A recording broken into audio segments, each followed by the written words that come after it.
Voilà. Pour cadrer un petit peu le thème de la conférence débat, nous sommes amenés à constater que l'euro a été créé depuis maintenant 20 ans et que nous avons assisté à 10 ans à plusieurs crises, dont la crise des subprimes en 2008, la crise des dettes souveraines et maintenant la crise due à la pandémie de la Covid-19. Les banques centrales, dont la Banque centrale européenne, ont pour rôle de réguler la politique de stabilité des prix en régulant l'inflation pour qu'elle reste à 2% à travers le taux d'intérêt directeur. Mais pour soutenir les États dans toutes ces crises, elles ont dû mener des politiques d'action non conventionnelles à travers le rachat de titres financiers. Ces politiques s'appellent donc le quantitative easing ou l'assouplissement quantitatif. Nous sommes donc forcés à nous dire que ces changements dans la politique de la Banque centrale sont désormais irréversibles. Et donc nous pouvons nous demander comment les banques centrales pourraient intervenir pour soutenir la transition écologique, mais aussi pour soutenir la crise qui nous attend suite à la pandémie du coronavirus. Je vais commencer par présenter les intervenants du jour. Nous avons donc André Peters. André, vous êtes sociologue de la monnaie, mais vous êtes aussi cadre du secteur financier et certifié en finances publiques. Vous êtes également chercheur chez Etopia, d'où votre présence aujourd'hui, et vous avez écrit le livre « De la dictature financière à la démocratie monétaire ». Nous avons également Bruno Coleman. Bruno Coleman, vous êtes membre de l'Académie royale belge. Vous êtes également professeur chez l'UCL, l'ULB et l'ISEC et CEO de la banque de Degroof Petercam. Et vous en avez notamment écrit un livre qui est paru en juin 2020 qui s'appelle « Hypercapitalisme, le coup d'éclat permanent ». Nous avons aussi la chance d'avoir Aline Farès, qui est conférencière, auteure et militante, qui travaillait auparavant chez le groupe Dexia et qui s'est maintenant reconvertie en écrivant des recherches, des analyses et des études pour l'ONG Finance Watch, mais aussi pour le CADTM. Et donc, Aline, vous avez un blog qui s'appelle alinefarès.net pour se défendre contre la financiarisation du monde. Pour ma part, je m'appelle Joëlle Tétard et je suis chargée de développement et animatrice chez Financité. Nous sommes un mouvement pluraliste et apolitique qui, à travers l'action, la recherche et le développement, a pour but de changer la finance pour une finance plus responsable et plus solidaire afin de contribuer à un monde plus juste et plus humain. Nous le faisons à travers nos activités d'éducation permanente où nous essayons d'encourager et de soutenir des citoyens afin de mener des actions collectives, mais aussi d'avoir une analyse et un sens critique du monde économique et financier qui nous entoure. Nous avons également un pôle de recherche où nous publions des rapports annuels tels que le rapport sur l'investissement socialement responsable ou encore le rapport sur l'inclusion financière. Je vais maintenant cadrer la temporalité de la conférence débat. Elle durera d'1h30 à 1h45 selon les questions-réponses avec le public. Je tiens à préciser qu'elle est enregistrée et diffusée en live Facebook et pour ça je tiens à remercier l'organisation Etopia et les personnes qui sont en régie. Voilà. Et donc nous commencerons par écouter la thèse d'André Peters sur le don monétaire, puis nous passerons à écouter donc l'intervention de Bruno Coleman qui durera 15 minutes, tout comme la thèse d'André Peters. Nous laisserons Aline Farès réagir à ces deux interventions durant également 15 minutes, puis nous permettrons à André Peters de repréciser certains points clés d'information pendant 5 minutes, et enfin nous aurons une demi-heure de questions-réponses avec le public. Je préciserai à ce moment-là les modalités pour que ces questions soient amenées à la conférence débat. Merci à vous, et donc je laisse André Peters. Donc pour 15 minutes. Bonjour à tous. Et tout d'abord, je voudrais vous remercier Etopia et Financité d'organiser cet événement. Je voudrais également remercier mes interlocuteurs d'aujourd'hui. C'est un immense honneur pour moi d'être ici avec vous.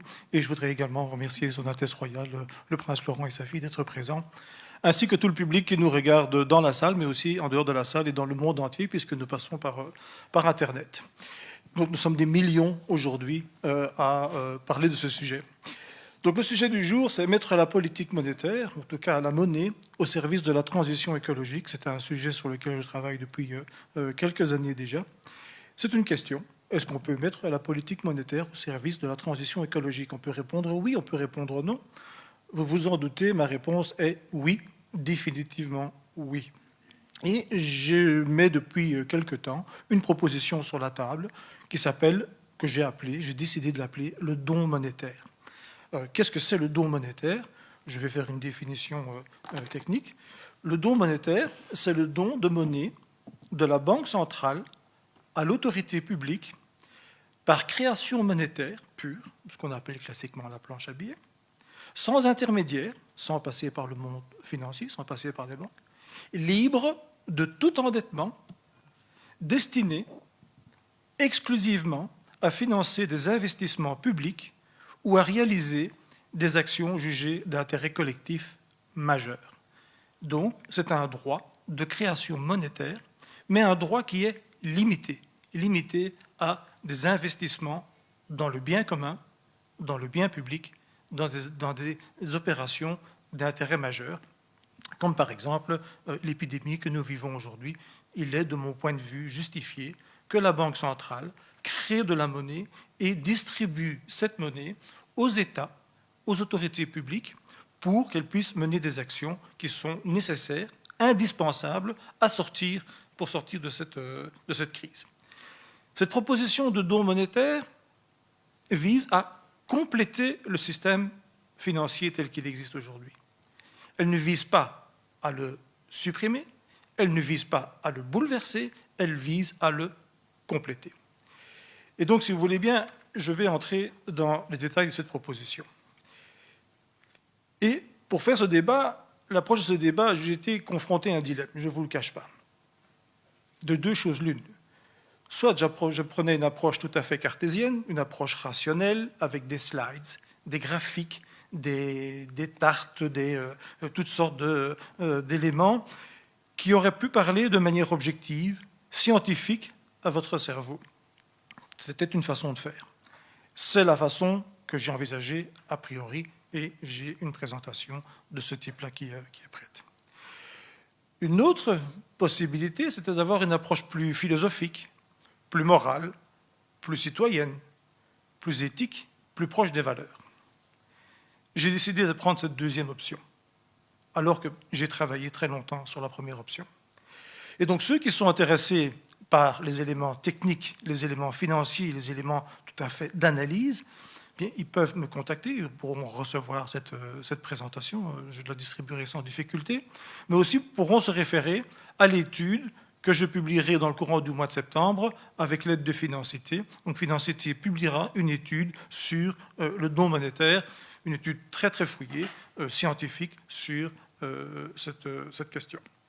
Et donc, avec toutes sortes de paramètres, analyse de toutes sortes de paramètres, l'inflation, la croissance économique, tous les paramètres macroéconomiques dont on parle d'habitude, déficit public, etc. Donc, mais je ne vais pas parler de tout ça aujourd'hui. J'ai décidé de travailler plus du côté du cœur que du côté du cerveau. Et donc, actuellement, je travaille aussi avec un groupe de réflexion internationale qui s'occupe des questions monétaires, qui s'appelle les éconologistes. Et ce groupe a publié récemment, enfin est en train de publier un appel, et dont je vais vous lire un petit extrait.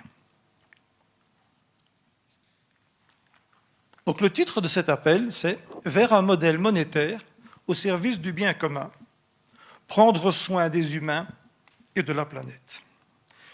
Je vous lis un petit paragraphe.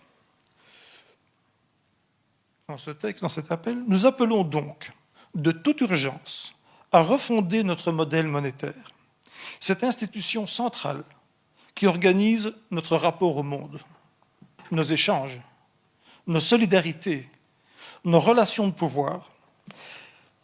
Ce système monétaire façonne nos psychologies individuelles et collectives.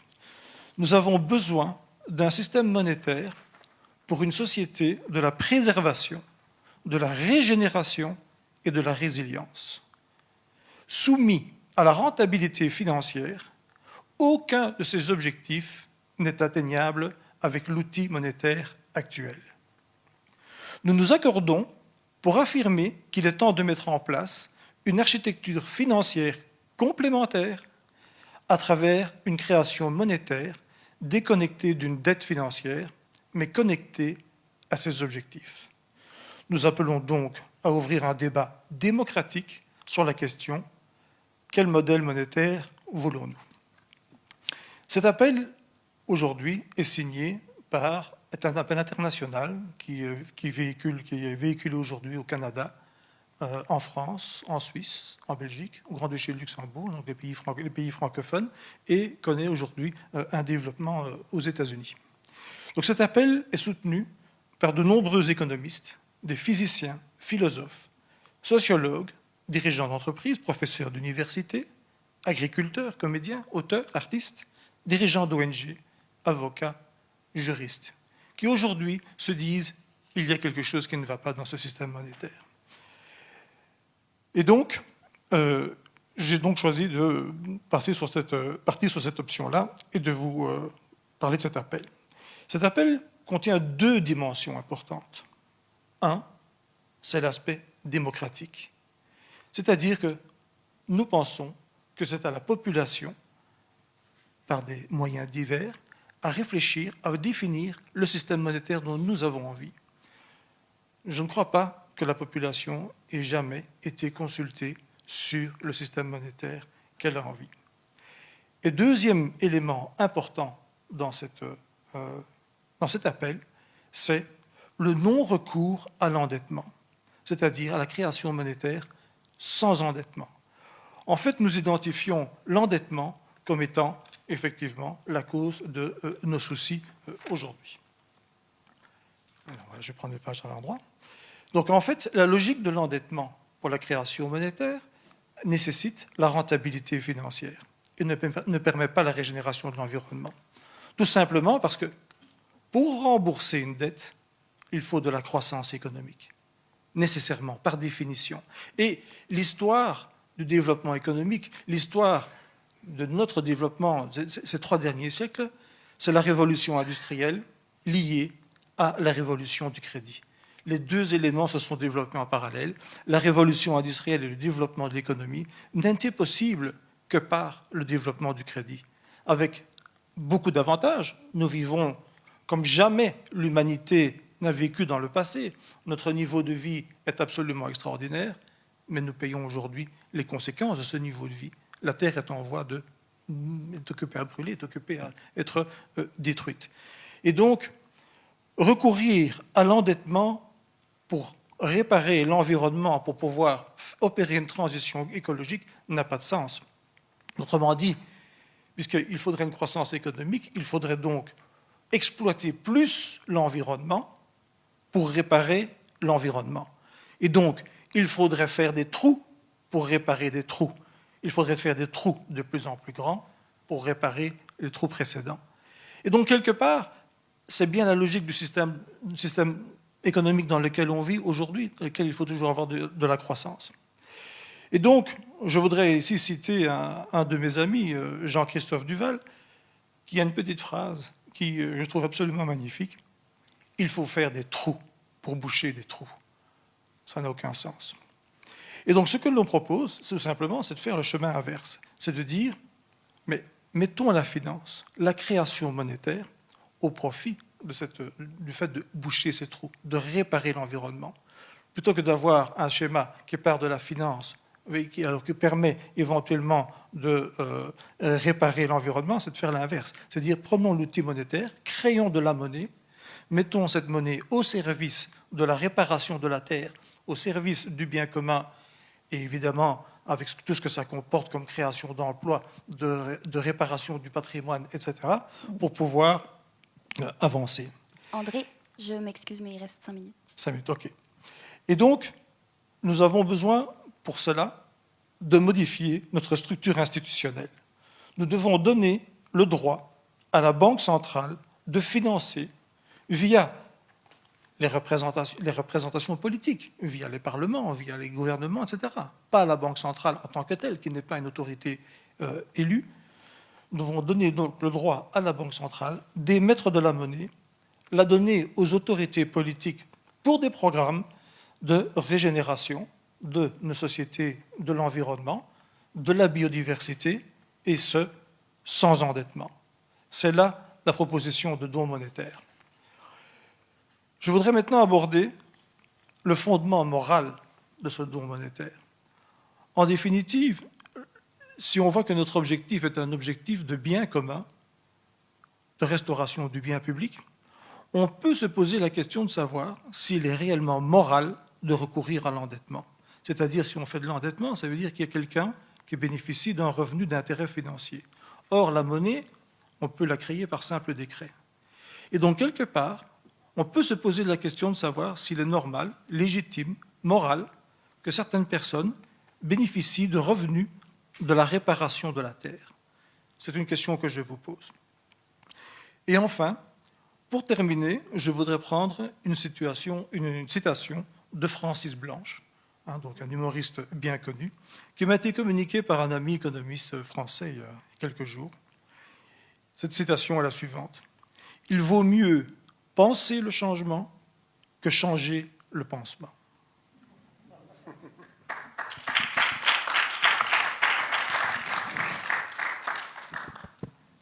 Merci André Peters pour cette intervention et pour avoir respecté le timing. Nous allons désormais laisser 15 minutes à Bruno Coleman pour y répondre. Voilà, tout d'abord, Monseigneur, permettez-moi à mon tour de vous exprimer l'honneur de votre présence. Parler monnaie, c'est parler de quelque chose de très compliqué parce que c'est un phénomène qui est insaisissable. En fait, Hariri, le philosophe israélien, disait que l'humain avait créé deux mythes, Dieu et la monnaie. Ce n'est pas Dieu qui a créé l'homme, mais c'est l'homme qui a créé Dieu. Et la monnaie elle-même, c'est une somme d'attributs de confiance. C'est un état d'apesanteur, de conviction collective qui conduit à dire qu'un billet, qui n'existe pas à l'état naturel, permet d'acheter une certaine quantité de biens ou d'attribuer un certain pouvoir d'achat. Mais la monnaie en tant que telle n'existe pas. Et c'est tellement vrai que depuis les premiers signes monétaires, il y a de nombreuses théories monétaires. Certaines théories faisaient la promotion de monnaies uniquement imprimées par les banques centrales, avec l'attribut de la confiance publique, de l'attribut régalien de battre monnaie. D'autres étaient en faveur d'une monnaie créée par les banques commerciales, c'est-à-dire par le flux monétaire. Aujourd'hui, on a un système dual. La monnaie est créée par la banque centrale, mais aussi par le flux monétaire, par ce qu'on appelle en économie le multiplicateur du crédit. Et donc, voilà, de nombreuses théories ont été commises. Quand on voit la monnaie, l'histoire de la monnaie, on doit aussi se rendre compte que pendant très longtemps, la monnaie a été valeur, jusqu'à devenir maintenant représentation de valeur. C'est-à-dire que la monnaie, c'était de l'or, de l'argent, des coquillages, du bétail, des esclaves. Et progressivement, la monnaie s'est transformée en une optique qui consiste à dire qu'on représente la valeur sous-jacente par un bien qu'on espère infalsifiable.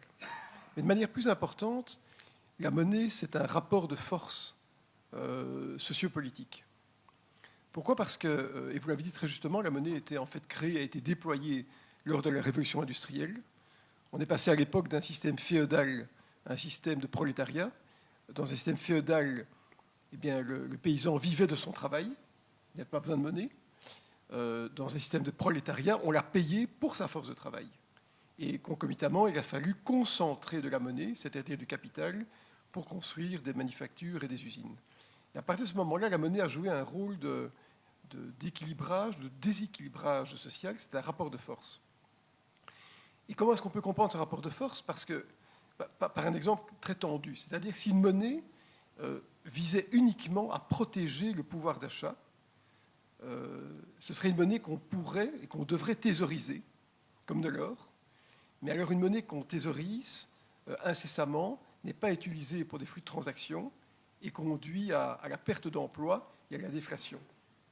Et inversement, une monnaie qu'on ne peut pas thésauriser, une monnaie qui brûlerait les doigts, qu'on devrait absolument utiliser pour la consommation, perdrait très rapidement de son pouvoir d'achat puisque la thésaurisation ne serait pas possible, mais favoriserait les échanges et donc l'emploi. Donc une monnaie, on va dire, de thésaurisation favorise le capital, une monnaie de transaction favorise le travail. Et d'ailleurs, il faut noter que maintenant, la Banque centrale, vous l'avez dit, est entrée dans une logique qui conduit à s'échapper progressivement d'une idée de l'euro, en tout cas si on s'intéresse à la zone euro, à l'idée d'un euro de thésaurisation pour, par la création monétaire, stimuler l'emploi, et je crois que c'est une étape importante. Un mot sur l'euro. Alors, il y a l'euro, selon qu'on soit géologue, géographe, psychiatre, sociologue, ou historien, chacun aura son histoire différente. Et finalement, quand je tire la synthèse, en tout cas ma synthèse de l'euro, je me rends compte qu'on a créé une monnaie qui, au-delà du fait que les attributs d'une monnaie comme les finances fédérales ou confédérales ne sont pas là, on a créé une monnaie en fait, qui est atypique pour l'Europe. Alors je m'explique. Dans le système néocapitaliste essentiellement américain, tout est fondé sur la mobilité du travail. Les humains, les ménages, comme on dit en économie, bénéficient d'une très faible protection sociale. Ils ne la recherchent pas, on ne leur donne pas non plus. Et donc, l'humain s'adapte en permanence aux gisements de croissance qui sont disséminés par le capital. Et ce modèle de mobilité est très particulier parce qu'il est insécurisant, évidemment. Il est volatile, un peu comme un cours de bourse. En Europe, quand on a créé l'Europe en 92, ça fait bientôt 30 ans que le traité de Maastricht a été signé, c'était en février 92, on a créé une monnaie qu'on a voulu néolibérale. C'est-à-dire qu'on est parti de l'idée que la monnaie serait fondée sur la libre circulation des capitaux et des hommes. Mais ce n'est pas parce qu'on peut bénéficier de cette mobilité qu'on peut circuler, je parle des hommes, qu'on circule. Parce qu'en Europe, on a un système singulier de pays avec des inflexions géographiques, historiques, linguistiques, religieuses très différentes. Mais donc, on a émis un postulat, donc quelque chose qui ne se démontre pas, partant de l'idée que la monnaie allait entraîner la mobilité du travail, comme aux États-Unis. Donc en fait, sans qu'on l'ait dit, mais je le dis, l'euro était un choix qui s'est parfaitement inscrit dans la vague néolibérale américaine. Et donc on est parti de l'idée que comme la monnaie s'imposait, cet attribut de confiance s'imposait, ben les humains allaient commencer à bouger, changer de pays à pays, et donc on allait en fait déstructurer l'économie au travers de l'étalon monétaire commun. Et c'est là qu'on a une contradiction, parce que l'Europe a été fondée avec des gradients un peu différents, bien sûr, mais sur la notion d'État-providence. L'État-providence, une vieille notion qui a été initiée par Bismarck à la fin du 19e, c'était Beveridge, dans les années 40, un économiste anglais qui l'a déployé, mais ça part de l'idée que en fait, l'État est là, du berceau au tombeau, comme on dit, dans un rapport au terme duquel on est d'abord bénéficiaire de l'aide de l'État quand on est jeune, par l'enseignement, par le combat contre la pauvreté, par l'éducation, qu'on contribue ensuite à l'État quand on travaille et qu'on reçoit de la part de l'État des pensions quand on quitte la vie professionnelle.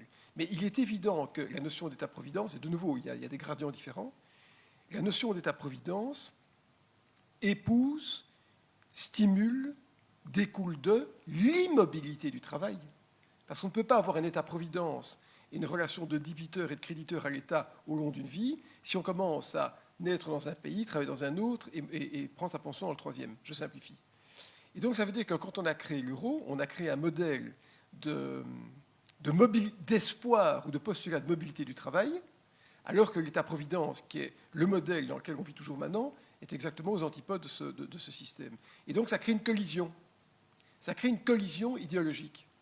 Et c'est pour ça qu'on a vu cette collision s'exprimer lors, non pas de la crise des subprimes, mais de la crise des dettes publiques. On aurait dû évidemment imprimer de la monnaie. On le fait maintenant. On aurait dû évidemment acheter les dettes publiques, faire circuler la monnaie. Mais comme cette idée était en fait une idée qui aurait érodé, selon les Allemands, la confiance dans l'économie, on a une contradiction. Les États ont dû renforcer leur État-providence parce qu'il y avait une crise. Les États doivent renforcer aujourd'hui leur notion d'État providentiel parce qu'on a une très très grave crise aujourd'hui. Mais pendant très longtemps, certains pays n'ont pas voulu que la monnaie s'adapte à ces circonstances. Et donc ont empêché la monnaie de devenir, comme aux États-Unis, instrumentale pour gérer la crise. C'est ça l'histoire. Et donc on a perdu 7 à 8 ans, entre, je vais dire, 2008 et 2013-14, avant de comprendre qu'il fallait instrumentaliser la monnaie et mettre la monnaie au service de l'État-providence, qui est le système politique dans lequel on est maintenant, plutôt que de demander aux humains de se déplacer en pleine crise. Et c'est tellement vrai que lors de la grande crise des dettes publiques, on a inventé la notion de dévaluation interne. On a dit à certains pays, vous savez, comme vous ne pouvez pas dévaluer votre monnaie puisqu'elle n'existe pas, eh bien, dévaluez-vous vous-même. C'est-à-dire diminuer le coût du travail. Ça, évidemment, fait effondrer la consommation intérieure. Tout ça, c'était des fadaises, d'invraisemblables fadaises. Aujourd'hui, je pense qu'on a compris.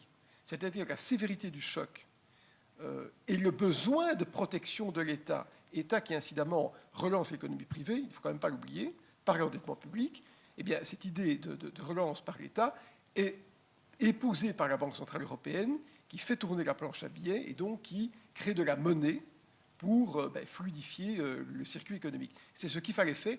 Incidemment, c'est ce qu'on aurait dû faire en 2011 et 2013. Moi, j'ai consacré moult ouvrages. Enfin bon, on a parfois raison trop tôt. Et donc, aujourd'hui, ce qui se passe, c'est qu'on va rentrer dans un cycle très différent. L'État va devenir de plus en plus important, c'est normal, et c'est même souhaitable. La monnaie va être, je crois, utilisée pour relancer la machine économique. Alors, est-ce que c'est grave? Non, c'est pas grave. On vit dans un contexte d'inflation quasiment nul. D'ailleurs, nous sommes en quasi-déflation, en situation, on est loin du plein emploi. La population est vieillissante, et on sait qu'une population vieillissante épargne trop, ne consomme pas assez, et trop de consommation peut créer de l'inflation. Et toutes les dettes publiques qui sont maintenant achetées par les banques centrales sont définitivement diluées dans le bilan de ces banques centrales. Quand les emprunts achetés par les banques centrales pour créer de la monnaie seront arrivés à échéance, on les remplace par d'autres, et à l'infini. Donc ces dettes, en fait, n'existent plus. C'est comme un cachet d'aspirine, il a disparu dans l'eau, et c'est très bien comme ça. Donc ce n'est pas grave. Et puis si un jour il y a un peu d'inflation, on verra bien ce qu'il faut faire. Donc je crois que la monnaie maintenant est bien utilisée, mais que d'années perdues. Et en fait, finalement, on reste encore dans cette logique idéologique d'une monnaie qu'on veut forte, allemande, ou allemande, on parle des pays maintenant frugaux, enfin, ou des pays protestants, c'est comme on veut. Mais je crois que cette crise récente a fissuré cette espèce de mur idéologique, et je crois qu'il faut s'en féliciter. Et puis au-delà de ça, on verra bien. Je pense que l'euro va survivre, parce que si on voit, que les populations voient que l'euro est utilisé pour être imprimé et pour faire tourner la machine économique, ça va le rendre d'autant plus crédible. Incidemment, plus on crée d'euros, moins on peut s'en échapper, parce qu'un bien abondant s'impose. Et puis, ça veut dire aussi que les États vont pouvoir s'endetter pour mettre en œuvre des investissements productifs, financés par l'endettement lui-même acheté par les banques centrales qui imprimeront de la monnaie. Et donc, alors c'est une économie très différente de ce qu'on a voulu peut-être pendant des années, mais c'est une logique qui est intéressante, parce que ça veut dire que la création monétaire va pouvoir créer de l'emploi au travers de l'investissement productif. Voilà, ça, c'est un peu la vision que moi j'ai. Et donc, ça veut dire aussi qu'en termes de rapports sociaux, parce que je reviens à mon idée, puisque la monnaie, en fait, exprime un rapport social entre le capital et le travail. C'est ça. D'ailleurs, si vous voulez bien comprendre intellectuellement la monnaie, je pense, et je sais que ça fait hurler certains dans ma profession, mais on peut aussi lire cet auteur comme économiste et pas comme politique, encore que les deux sont liés. Le seul qui, je crois, a bien compris le phénomène monétaire, et un peu comme un architecte a tout écrit sur un plan en décomposant tous les flux monétaires, c'est Karl Marx. C'est le seul qui a exprimé la monnaie. Quand on lit Karl Marx, c'est comme un plan d'architecte ou un géomètre expert. On suit les circuits, indépendamment de l'inflexion politique et idéologique qu'on peut avoir, mais on comprend la monnaie. On comprend quand la monnaie est active, quand la monnaie meurt, quand elle se thésaurise, on comprend parfaitement les choses. Eh bien, je pense qu'en termes, et donc Marx avait très bien exprimé les choses, je pense qu'en termes idéologiques, on va progressivement passer d'une monnaie de protection du capital à une monnaie de stimulation de l'emploi. Et c'est sans doute ça, et je terminerai sur ça, la plus grande erreur conceptuelle de l'euro, c'est que l'euro a été fondé comme une monnaie absolue, non pas relative, dont la seule contrainte est qu'on ne peut pas dépasser 2% d'inflation. Mais est-ce qu'on a déjà vu une monnaie qui est définie par elle-même et par son propre taux d'inflation, sa propre dépréciation monétaire? Ça n'a aucun sens. Ça montre bien que l'euro était une monnaie fondée pour la thésaurisation, c'est-à-dire, je la fais courte, que si quelqu'un thésaurisait des euros, même dans un coffre, mais il était plus ou moins certain que la dépréciation monétaire, que l'érosion monétaire du billet, que sa perte de pouvoir d'achat n'avait pas dépassé 2% par an. Mais si on avait dit à l'époque, non, comme aux États-Unis, dont on a pourtant emprunté le modèle, où là-bas la monnaie est agnostique, la monnaie elle sert à lancer l'économie, on voit bien Trump qui le fait maintenant. Si on avait dit, la monnaie est là pour stimuler l'emploi, la croissance, dans le contrôle bien sûr de l'inflation, on aurait eu une logique complètement différente. C'est-à-dire qu'on ne se serait pas embêté à monter les taux d'intérêt, à ne pas créer de monnaie parce qu'on avait peur de l'inflation, qui n'est d'ailleurs jamais venue. On aurait utilisé plus rapidement l'herbe monétaire pour relancer l'économie. Et quand je dis qu'on a perdu 7-8 ans entre 2008, crise et subprime, et 2013-14, moment à partir duquel on a commencé à imprimer de la monnaie pour relancer l'économie, on a perdu ces 7 ans. Mais quand on perd 7 ans en économie, on les perd à jamais. Hein. Ce n'est pas comme si les années revenaient. Voilà, donc voilà, je crois que maintenant, il y a un basculement idéologique qui est en train d'être commis, et il faut s'en féliciter. Voilà en quelques mots ce que je voulais partager avec vous.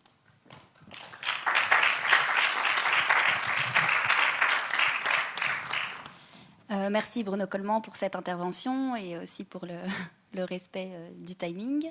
Nous allons à présent écouter Aline Farès. Merci. Oui, merci. Bonjour à toutes et tous.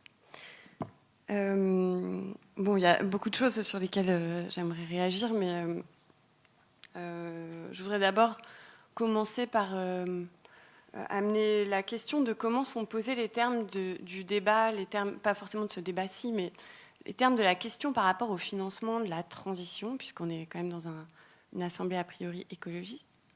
Comment est-ce qu'on finance cette transition? Et en fait, il me semble que bien souvent, c'est amené comme si on manque d'argent, quoi. Il n'y a pas d'argent, il n'y a pas d'argent, il n'y a pas de capital, il n'y a rien de disponible, ou alors l'argent n'arrive pas. Et mon analyse de la situation, enfin, qui est pas seulement la mienne d'ailleurs, c'est qu'il y a beaucoup trop d'argent. Il y a beaucoup trop de capital, en fait. Il y a une pression d'ailleurs du capital qui est hallucinante sur le vivant. Sur les espaces, sur les forêts, sur les terres agricoles, sur les individus, sur les humains, sur le monde animal, etc. Donc c'est une pression du capital qui est immense, qui fait vraiment crever la planète sur laquelle on vit, en tout cas la biosphère, quoi. Et c'est une présence oppressante qui exige des rendements en permanence, qui se manifestent sous forme d'intérêts, donc les intérêts qu'on paye sur la dette, qui se manifestent sous forme de dividendes, les dividendes qui sont extraits par les propriétaires des entreprises, des actionnaires, à partir des profits qui sont générés par l'activité productive. C'est de l'argent, du capital qui est accumulé par des plus-values, donc à attendre que les valeurs montent. Dans l'immobilier, par exemple, on le voit tout le temps. Et en attendant cette pression immense qui est exercée par tout ce capital, il empêche la transition, en fait. Parce qu'il y a vraiment cette omniprésence de cette logique, cette omniprésence de ce capital à la recherche de débouchés, à la recherche de rendement, qui empêche qu'il y ait une place pour tous ces investissements ou tous ces possibles dont on a besoin et qui ne sont pas rentables, qui sont pas parce que la transition ne pourra pas être rentable. Enfin, c'est un non-sens, en fait, c'est un contresens. Si on prend par exemple l'exemple de l'agriculture, aujourd'hui, beaucoup de gens répètent qu'il est nécessaire d'entamer sérieusement une transition agricole vers un modèle qui soit plus proche de l'agroécologie pour sortir de l'agro-industrie, en fait, tout l'agro-business, la surmécanisation de l'agriculture, le surendettement des agriculteurs qui, d'ailleurs, ne vivent pas de leur travail pour l'essentiel d'entre eux, la malbouffe, etc., etc. Enfin, mais pour opérer une transition agroécologique, il y a des nécessités par lesquelles il faut passer. C'est que, d'une part, il va falloir libérer le monde agricole de cette dette qui les empêche de sortir de ce modèle ultra mécanisé, qui utilise beaucoup d'intrants chimiques, etc., etc. Ces gens s'endettent pour pouvoir payer tout ce matériel, pour pouvoir grandir les surfaces, pour pouvoir acheter plus de terres, pour pouvoir obtenir plus de subventions, etc. Enfin, c'est un truc sans fin. Si on ne libère pas le monde agricole de cette dette, bon, et par ailleurs, il y a le sujet du prix de la terre. La terre agricole est extrêmement chère, et donc pour toute personne qui veut engager une transition agroécologique, il y a le problème de l'accès à la terre. Et aujourd'hui, on voit plutôt un mouvement inverse de concentration de la terre entre les mains de gros propriétaires terriens, de personnes qui sont à la tête de capitaux importants, etc., etc. Donc cette concentration de capital, cette masse de capital est plutôt de nature à empêcher une transition qu'à être une possibilité, en fait, de mieux faire. Pardon, excusez-moi, j'ai ce truc qui sonne. Ça doit être une alarme qui date. Et donc, en fait, quand on parle de réparation de la terre, je crois que ce qu'on doit viser, c'est un retrait du capital. C'est une diminution de cette pression immense que le capital et toutes ces logiques qui calculent imposent aux vivants. Alors ici, la proposition de don monétaire, elle propose d'ajouter de la monnaie. Alors, bon, il y a plusieurs propositions qui existent sur de la création monétaire supplémentaire. Il est vrai que là, ce n'est pas de la création par de la dette, qui est proposée par André Peters. Il y a une proposition de ce type qui existe, sur laquelle on est quelques-unes à avoir émis des critiques. Là, on est sur du don monétaire. Mais il n'empêche que moi, ma première réaction quand j'ai vu cette proposition, c'était mais pourquoi est-ce qu'on veut encore rajouter de la monnaie ? Pourquoi est-ce qu'on a besoin encore de rajouter de l'argent ? D'autant plus que si on ne change pas la tuyauterie, en fait, la fameuse tuyauterie de la circulation de la monnaie, l'argent, il va arriver au même endroit que d'habitude. Aujourd'hui, la création monétaire à laquelle Bruno Comment faisait référence tout à l'heure, qui a été relancée depuis 2013 avec tous ces assouplissements quantitatifs de la Banque Centrale Européenne, etc., c'est une création monétaire massive. Je le disais il n'y a pas très longtemps qu'il y avait une augmentation de la masse monétaire de 20-30% par an depuis le début du quantitative easing. Enfin, c'est délirant, en fait. Mais on n'en voit pas la couleur. Et pourquoi ? Très simplement, parce que c'est une création monétaire qui passe par le circuit financier, qui passe par les banques, que ces banques sont essentiellement des très grandes banques multinationales, des géants financiers, en fait, qui opèrent toujours le même fonctionnement, c'est-à-dire que cet argent va pour financer ce qui grandit, ce qui produit du rendement, ce qui produit de l'intérêt, etc., etc. Et c'est quoi ces activités qui produisent du rendement, de la croissance, etc. C'est les mêmes activités qui rasent les forêts, qui vident les océans. Enfin, bon, je ne vais pas vous faire un dessin, vous connaissez l'histoire. Et donc ma première réaction, c'était mais non, en fait, il faut réduire la pression, on ne peut pas rajouter de la monnaie. Et puis la deuxième, c'est mais qui va distribuer ? Parce que c'est vrai que ça peut être assez séduisant. On se dit, bon, on n'a pas d'argent, on n'a pas de quoi financer la transition. Par exemple, on voudrait racheter les terres agricoles qu'on n'a pas, qui sont aux gros industriels à côté, ou bien toutes ces agriculteurs qui doivent céder leur ferme et qui n'ont pas de repreneurs à part des gros industriels ou des gros investisseurs qui font de la concentration de terre et de capital. Bon. On aimerait bien racheter cette terre à la main. En fait, si on rajoute de l'argent, on va contribuer à une augmentation de tous ces prix, à un renchérissement de l'accès à la terre. Enfin, il me semble qu'on sort pas de la logique, mais bon. Je voulais aller vers la question de qui distribue. On n'est pas ici dans la proposition qui a été décrite sur une distribution qui passe par les banques privées. En tout cas, je n'ai pas l'impression. Ce serait une distribution qui passerait par les pouvoirs publics. Bon, se pose la question, mais là, j'ai surtout posé des questions, parce que se pose la question de à travers quel réseau, du coup ? À travers quel réseau de distribution est-ce qu'on va passer ? Parce que on l'avait vu pour des propositions comme le pacte finance-climat. Bon, l'idée, c'était de faire de la création monétaire massive pour financer des projets publics ou public-privé d'ailleurs, de transition qui soient très concentrés ou très décentralisés. Mais il fallait passer par les banques. Or, les banques, elles sont principalement, comme je les ai décrites, c'est-à-dire des très grosses banques qui vont pour la maximisation du profit, etc. etc. Donc, à travers quel réseau ? Ce serait contrôlé par qui ? On est dans un pays ici en Belgique ou en France où il n'y a pas d'institution publique, bancaire, qui peut opérer une distribution d'argent. Donc voilà, c'est une question.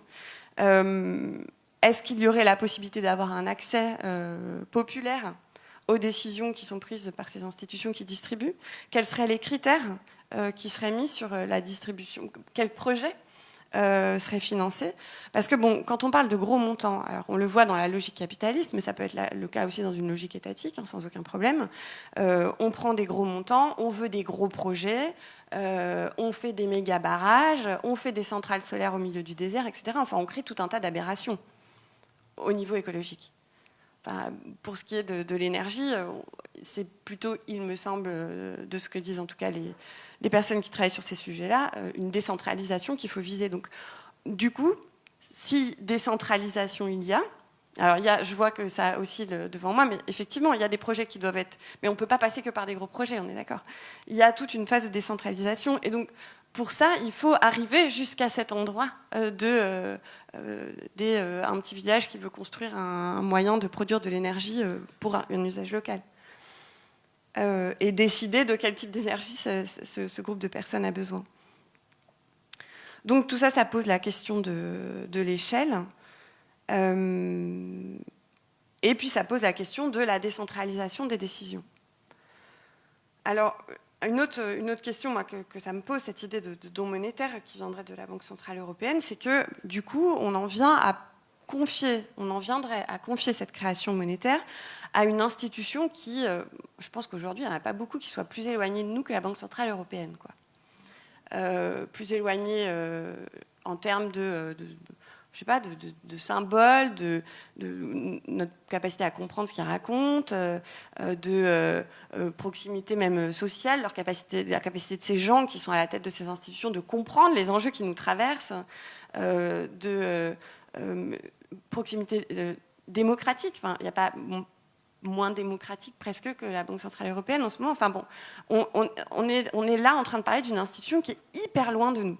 Il me reste quelques minutes ou pas ? Merci. Et dans laquelle on n'a pas confiance. Enfin, beaucoup de la population s'est plusieurs fois exprimée par rapport à la Banque Centrale Européenne. Pas de confiance, pas de contrôle. Donc je m'interroge sur la pertinence de passer par là. Et du coup, j'aimerais amener quelques autres possibilités. En gros, pourquoi pas regarder vers des outils qui existent et qui sont plus prometteurs en termes de justice sociale, il me semble. Alors, un premier outil, ça va plutôt dans le sens de ce que je disais tout à l'heure, de diminuer la pression, c'est la possibilité d'annuler les dettes illégitimes. Les États, les régions, les communes, les individus croulent sous des masses de dettes qui ne sont pas légitimes.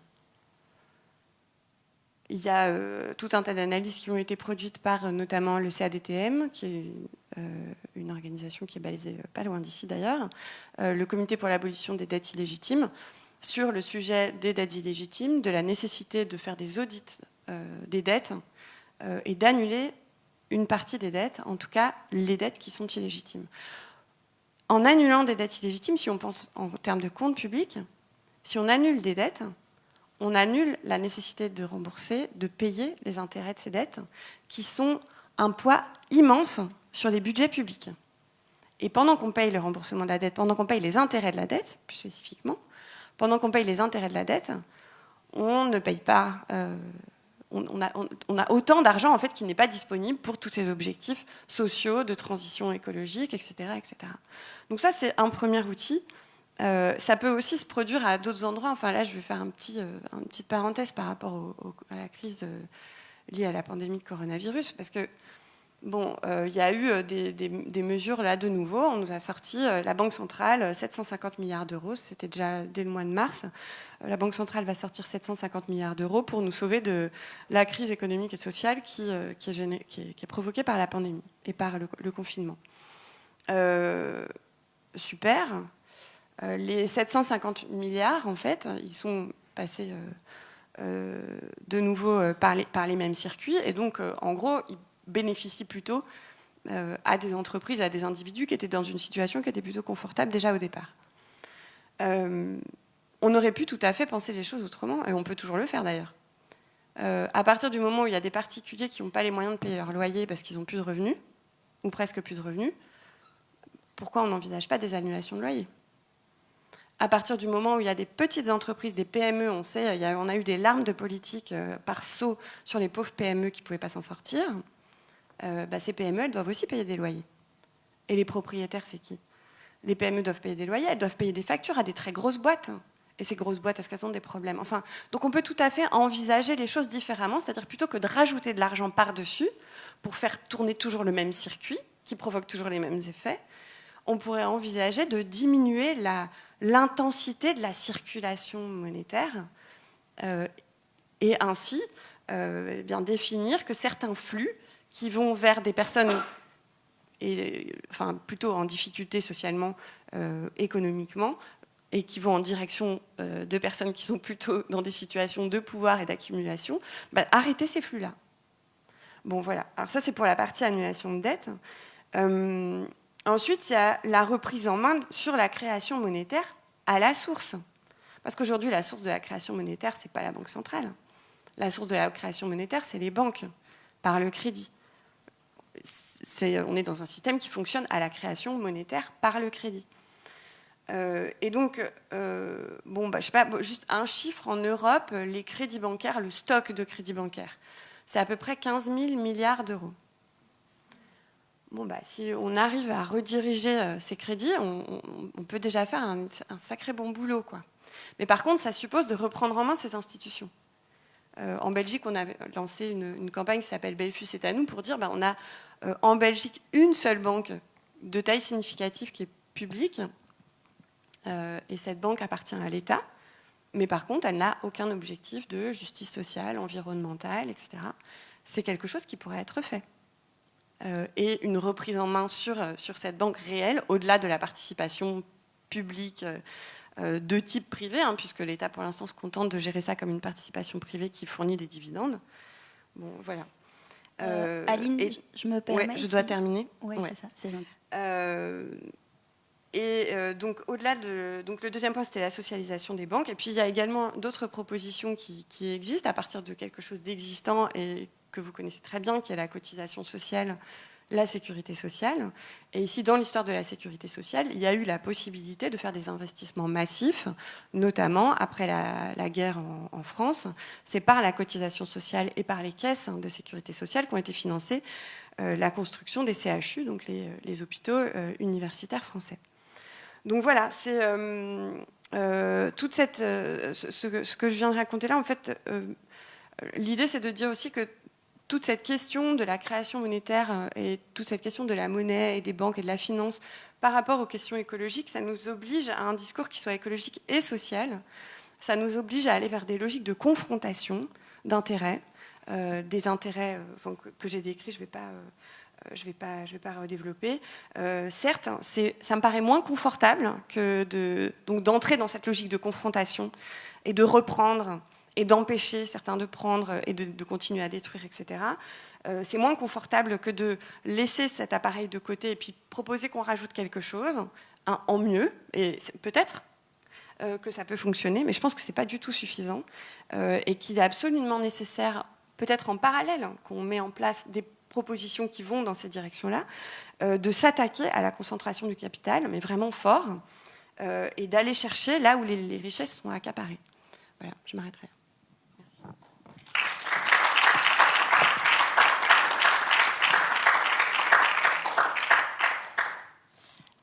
Très bien, merci Aline, merci à tous les trois. Maintenant, on va peut-être laisser André Peters, donc, qui a exposé sa thèse et sa proposition sur le don monétaire en premier, apporter certains éléments de réponse qui ont été émises par Bruno Coleman et Aline Farès pendant 5 minutes, si c'est bon pour vous. Et puis après, on pourra prendre les questions du public. Merci. Merci pour vos réactions. Elles sont parfois assez courantes. Donc, ça fait du bien. Effectivement, je ne pourrais pas répondre à tout ce qui a été dit. C'était tellement vaste, comme vos interventions sont tellement vastes. Je vais prendre quelques points par-ci, par-là. Effectivement, je pense qu'il y a probablement trop d'argent en circulation. Effectivement. L'inconvénient, c'est qu'il n'est pas au bon endroit. Et que je pense qu'il est impossible d'aller le rechercher à l'endroit où il se trouve. S'il se trouve aux îles Caïmans ou dans d'autres paradis fiscaux, il est impossible pour les gouvernements d'aller rechercher cet argent et de le mettre au service de la population. Et effectivement, je pense qu'on aurait pu rajouter dans la liste des éléments qu'Aline a évoqué, on pourrait rajouter effectivement le combat contre la fraude fiscale, qui est absolument immoral. C'est un élément supplémentaire. Donc effectivement, de l'argent, il y en a probablement trop, et trop peu en même temps, parce qu'en définitive, nous ne parvenons pas, les États ne parviennent pas à assumer leur mission. Alors, de deux choses l'une, effectivement, on a une stratégie de rééquilibrage qui est effectivement la chasse fiscale, la fraude fiscale. On peut aussi augmenter la pression fiscale. Mais disons que là, la pression fiscale aujourd'hui, elle est extrêmement élevée dans nos pays. Je pense que ce serait extrêmement difficile. On pourra faire des shifts fiscaux entre certains, effectivement, faire un certain nombre de shifts fiscaux. Mais effectivement, on se rend compte que la base fiscale est une base qui est extrêmement mobile et donc pour un certain type de revenus et donc s'enfuit avant qu'on puisse la taxer. Et donc effectivement, cet élément-là, je l'avais intégré dans ma réflexion et c'est pour ça qu'effectivement j'ai préféré proposer une solution à partir du don monétaire. Mais je partage cet avis que la structure institutionnelle financière dans laquelle nous fonctionnons est inadéquate. C'est-à-dire que effectivement, lorsque la Banque centrale émet de la monnaie, elle est obligée de passer par le secteur financier, le secteur bancaire, pour pouvoir mettre cet argent en circulation. Et le secteur bancaire n'a pas d'objectif de bien commun, de bien public, de service public, de restauration de l'environnement, etc. Il a une logique qui est uniquement financière. Et on ne peut pas lui demander d'avoir une autre logique que celle-là, ce n'est pas son objet. Effectivement, donc à côté de cet objet commercial, cet objet financier, on peut imaginer un autre objet qui soit un objet consacré à la restauration de notre monde.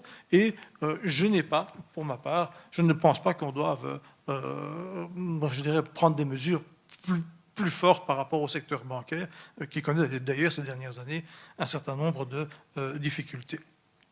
Mais cet environnement institutionnel, en tout cas, me semble problématique. Ça, c'est certain. Alors, effectivement, dans une certaine mesure, la logique publique, dans une certaine mesure, une grande mesure, la logique publique, la logique du bien commun est prisonnière de la logique financière. En définitive, cette logique financière s'impose à nous à travers toutes sortes de mécanismes, que ce soit la répression des déficits publics, par exemple, que ce soit effectivement les normes d'inflation. Donc, les États sont tout à fait contraints par cette logique financière et sont soumis à cet endettement permanent.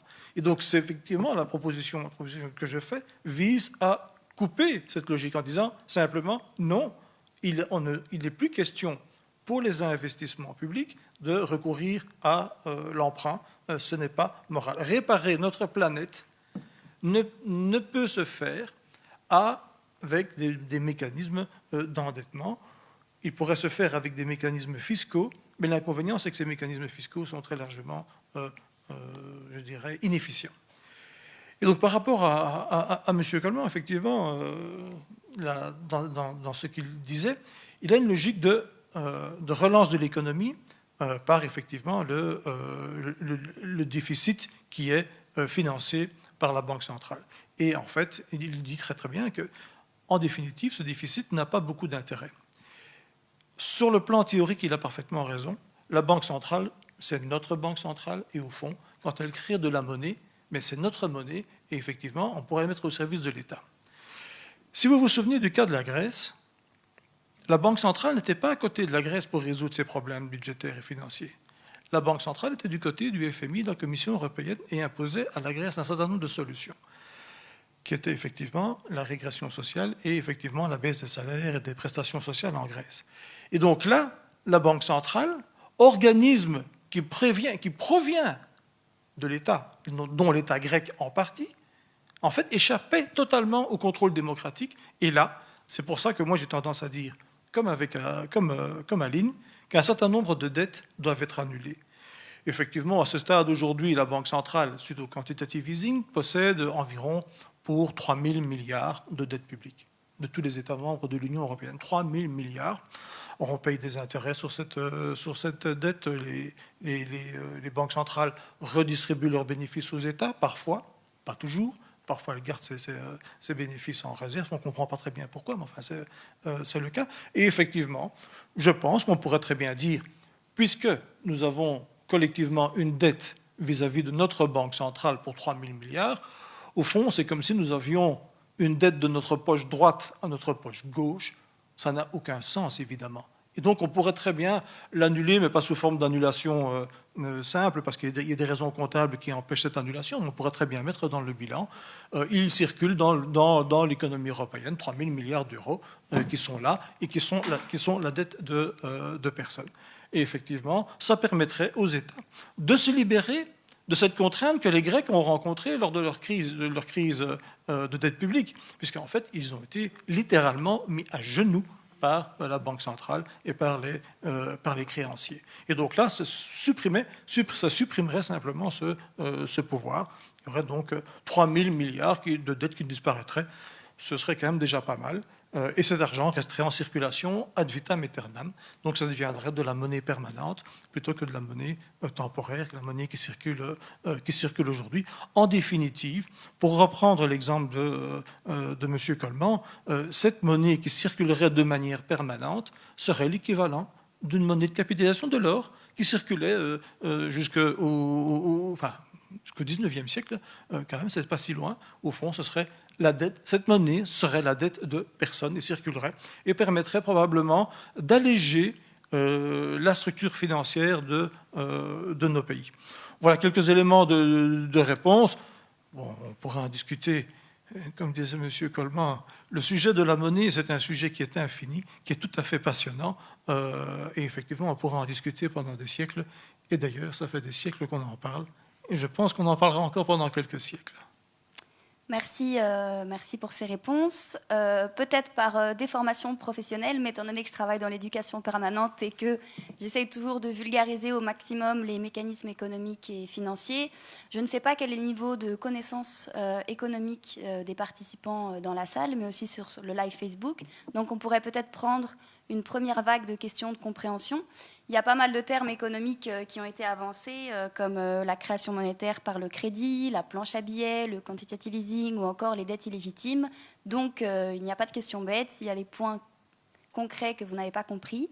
Maintenant, par mesure sanitaire, pour poser les questions, on va demander à chaque personne de s'avancer jusqu'au micro, de poser la question, et alors je la répartirai selon les intervenants. S'il y a des questions via le live Facebook, il y a aussi Baptiste, merci Baptiste, qui nous les fera parvenir. Donc voilà, n'hésitez pas, l'économie n'est pas un sujet réservé aux spécialistes, mais c'est un système dans lequel nous vivons tous. Oui. Donc, merci d'abord pour ce débat très intéressant. Merci pour les angles d'attaque très différents des trois personnes et les tentatives de réconciliation. J'aimerais entendre Bruno sur la proposition d'André, parce que tu as fait un beau descriptif des failles de l'euro et de l'évolution de la politique de banque centrale, ce qui me semble assez intéressant. Ma première question, j'espère que j'en aurai d'autres, est néanmoins pour Aline. Qu'est-ce qui définit l'illégitimité des dettes, en fait? Très bien, c'est une des questions que j'aurais aimé lui avancer aussi. Merci Aline. Alors, je suis un petit peu embêtée parce que c'est pas le sujet sur lequel je vais pouvoir vous donner beaucoup d'éléments techniques. Mais en gros, l'illégitimité de la dette, et il y a une personne qui pourra peut-être m'aider ici dans la salle pour ajouter quelque chose éventuellement après. Mais c'est un concept juridique en fait, qui a déjà été utilisé par le passé.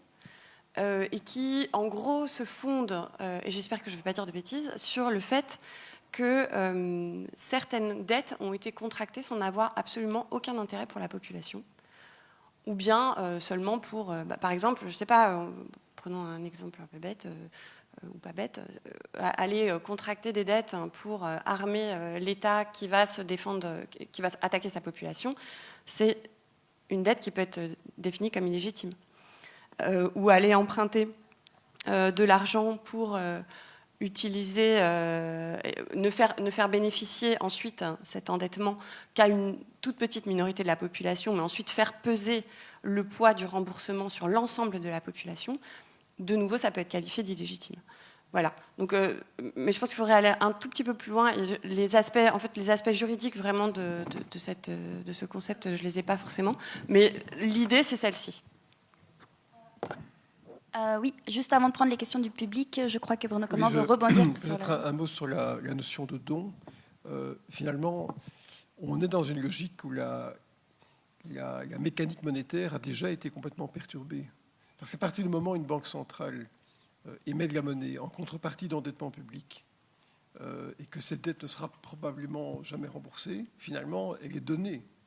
Le seul risque, évidemment, c'est qu'à un moment de l'inflation, si sa quantité est trop abondante. Il y a un point sur lequel je voudrais revenir. La monnaie créée, on ne peut pas dire qu'elle ne sert à rien, hein. La monnaie, elle sert à quelque chose, elle circule.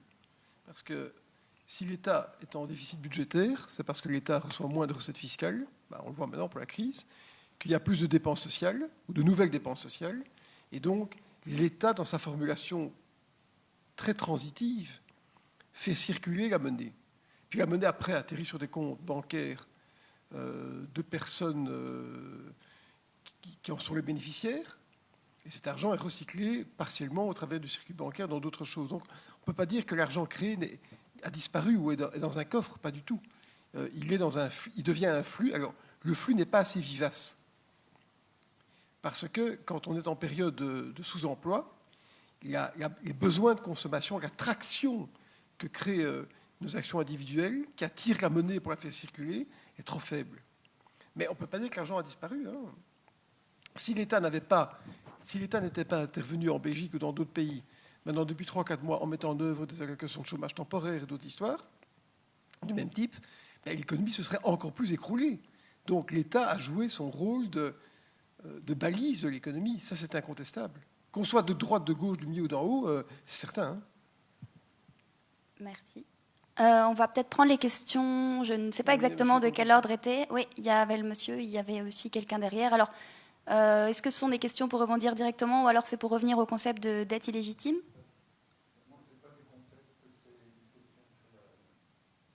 D'accord, ça va. On va prendre cette question et juste après. Merci. Oui, je vous invite juste à aller parler vers le micro, s'il vous plaît.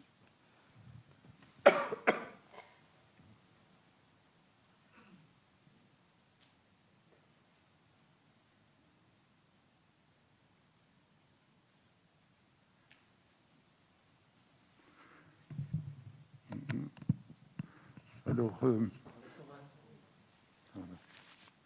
bonjour à tous, merci beaucoup. Permettez-moi de me présenter en 17 mots. Mon nom est Paul Grosjean et mon passé professionnel est d'avoir été pendant toute ma vie un expert dans différentes positions dans le domaine de l'agriculture et le développement, surtout dans les pays en développement. Je suis ingénieur agronome et économiste et diplômé en économie agraire et expert à la Banque mondiale, enfin chef de projet, ONG, etc. Beaucoup de... Alors, je dois dire que je suis particulièrement heureux aujourd'hui d'avoir été à cette question, parce que je crois que j'ai à ce débat, parce que je crois que j'ai une question pour à peu près chacun des trois intervenants. Je voudrais d'abord remercier Henri Coleman de nous avoir si bien résumé ce que je crois Angela Merkel a finalement compris ces derniers temps, c'est-à-dire la différence de statut entre ce que l'euro doit être, est devenu, et ce qu'il était dans l'esprit de ses conseillers financiers. La seconde chose que je voudrais dire, c'est, et j'ai une question très précise à ce moment-là, par rapport au dos monétaire et au système bancaire maintenant, en fait, si le don monétaire se développe, il va représenter un manque à gagner énorme pour le système bancaire. Ça va faire un gros client du système bancaire qui va réduire sa demande par rapport au système bancaire, c'est-à-dire les États, les investissements publics, etc. Quel est le risque qui est là, qui est en train d'être couru? Il y a don monétaire et je ne pourrais pas vous dire, moi, quel est le pourcentage que les banques dans l'ensemble prêtent maintenant aux États pour des investissements publics ou pour différentes choses, mais il va y avoir là un gros changement. Et enfin, je suis évidemment partisan du don monétaire. Je crois, la seconde chose que je voulais dire, c'est que dans les organismes internationaux où j'ai travaillé, il y a déjà toute une logique de cette appréciation et évaluation et financement de projets qui n'ont pas de finalité monétaire, mais qui doivent quand même rapporter un intérêt, qui ont été développés dans une zone d'ombre de l'économie qui est l'analyse de projets. Il y a beaucoup à aller rechercher de ce côté-là. Et la troisième chose que je voudrais demander particulièrement à Madame Farès, enfin Aline, pardon, c'est cette question du financement du sol. C'est-à-dire qu'il faut acheter le sol en Europe pour pouvoir le cultiver. Dans beaucoup de pays où j'ai travaillé, le sol n'est la propriété de personne, si ce n'est de la communauté, et il y a des systèmes de land tenure, de gestion du sol, qui sont appropriés au niveau de l'entité publique, je dirais. C'était les autorités traditionnelles, coutumières en Afrique. Mais est-ce qu'il y a une piste qui pourrait être de revenir à une appropriation du sol compte tenu de la capacité de ceux qui l'occupent de continuer à l'occuper pour le bien public? Merci. Merci pour toutes ces questions. On va essayer de les prendre dans l'ordre, à commencer par donc la question sur le manque à gagner pour les banques, du fait que les États... Mais vous posez une question très intéressante, parce qu'effectivement, à partir du moment où la monnaie est à la fois un stock, ce qu'on appelle la monnaie de base ou la monnaie publique, créée par les banques centrales, et en même temps, c'est un flux qui est créé par ce qu'on appelle, je le disais, le multiplicateur bancaire. Donc, un dépôt fait un crédit, fait un dépôt, c'est ce qu'on appelle loans make deposits en anglais. Et donc, si à un moment on arrive à une logique où le stock monétaire grandit et se substitue au flux monétaire, c'est-à-dire que les banques jouent un rôle de moins en moins important dans la création monétaire et les banques centrales de plus en plus, ça va déposséder les banques d'une partie de leur attribut principal. J'avais écrit un livre l'année passée qui s'appelle « Le plan de Chicago », qui avait été inventé par Fisher en 1933, et qui en fait conduit à renationaliser la monnaie. On n'en est pas très loin. Ça veut dire aussi que les banques vont être sous une tutelle publique de plus en plus forte, puisque le droit régalien de battre monnaie est repris par l'État. Donc vous dites quelque chose d'intéressant qui est une tendance que moi je vois. Alors, je ne sais pas quel est l'aboutissement, parce que si toutes les banques sont nationalisées à un moment de fait, pas des jure, mais de fait, ben, ça veut dire que seule la Banque centrale crée de la monnaie. Et donc c'est la Banque centrale qui doit décider quel est le niveau d'offre de monnaie qu'elle donne à l'économie selon des critères qui restent à définir. Ce ne serait pas simple, parce qu'on quitterait complètement l'économie de marché, qui est quand même un peu de bon, pour entrer dans une économie soviétique qui n'a pas eu que du bon. Et puis, un petit point sur la troisième question, le droit de la terre. C'est intéressant ce que vous dites, parce que en fait, le droit de la terre a commencé à être délimité en Angleterre essentiellement au moment des révolutions industrielles, avec toute l'histoire des pendus de Londres. Hein. On pendait les types en dessous des ponts à Londres, ceux qui avaient été maraudés. Et donc, on a commencé à mettre, entre guillemets, des barbelés sur la prairie au moment des révolutions industrielles. Parce que le droit de propriété privée, comme la monnaie, comme la divinité, je ne voudrais peut-être pas le dire ici, n'existe pas à l'état naturel. Voilà. Merci. Du coup, comme on est toujours sur la question du financement du sol, on va laisser Aline Farès répondre, et alors après, on verra pour la deuxième question à qui on peut l'adresser. Merci. Ouais, je vais faire comme mon voisin, je vais commenter 2 questions, si je peux, parce que c'était intéressant. Oui, sur la propriété du sol, mais vous avez tellement raison, en fait, j'aurais dû aller jusque-là dans mon propos, puisque c'est ce qu'on doit viser, en fait, une propriété commune du sol, une propriété d'usage du sol, en fait. Mais de nouveau, on arrive à ce sur quoi je terminais mon propos tout à l'heure, c'est ça exige de la confrontation, parce qu'aujourd'hui, il y a des titres de propriété sur le sol. Et forcément, si vous allez dire au bonhomme qui est propriétaire de telle énorme parcelle de terre cultivable et peut-être cultivée, à partir de maintenant, ça appartient à la communauté qui vit sur ce territoire, il ne va pas être d'accord, donc il va falloir l'imposer. Bon, c'est des choses qui sont tout à fait possibles. Et je pense que c'est, tout comme vous, que c'est vraiment une nécessité et que c'est probablement la voie vers laquelle il va falloir aller. Voilà. Et puis d'ailleurs, la propriété d'usage du sol, elle ne vaut pas que pour la propriété, enfin pour l'usage agricole. Ça vaut aussi pour les constructions de logements et des choses comme ça, bon, où on a la nécessité de revenir à une logique de propriété d'usage, parce que si on veut sortir de tout ce délire de spéculation, d'exploitation du travail des uns pour nourrir les rentes des autres, etc. Pour ce qui est des banques, alors moi, j'ai pas vu encore que les banques étaient publiques, mais c'est vrai qu'il y a beaucoup d'interventions publiques qui font que les banques ne se cassent pas la figure. Non, c'est pas ça l'histoire. Mais je pense que C'est pas je la vois ce que question. vous voulez Non, dire, mais je pense qu'on peut pas aller. Les Je banques suis certaine qu'on sont peut pas aller si loin. instrumentalisées de plus en plus pour financer la dette publique. C'est ça que je veux dire. Ça, c'est une réalité incontestable. Donc, je ne dis pas qu'elles sont nationalisées, mais on ne prend pas leur capital, leurs capitaux propres, mais elles sont instrumentalisées pour le financement de la dette. Ok, Voilà. je comprends. Ça, de fait, et on l'a vu avec les dernières injections de la Banque centrale. Mais donc, on est loin d'être avec des entités d'intérêt public, ou en tout cas qui répondent à des logiques publiques, ou même à une propriété publique. Et pour ce qui est du manque à gagner pour les banques, il me semble de toute façon que les banques, elles aussi, sont beaucoup trop grosses. Elles ont des tailles, des proportions qui sont délirantes, qui leur donnent un pouvoir tant économique que politique qui est complètement délirant, démesuré et qui n'est pas souhaitable de garder. Et du coup, s'il y a manque à gagner, il y aura des pertes ou des rentrées financières qui ne seront pas aussi importantes qu'avant. J'ai envie de dire tant mieux, puisque ça permettra d'aller plus loin que ce qu'on fait aujourd'hui à mettre des sparadraps par-ci par-là. Ça permettra, je pense aux réglementations qui ont été mises en place depuis 2008 et qui sont presque risibles.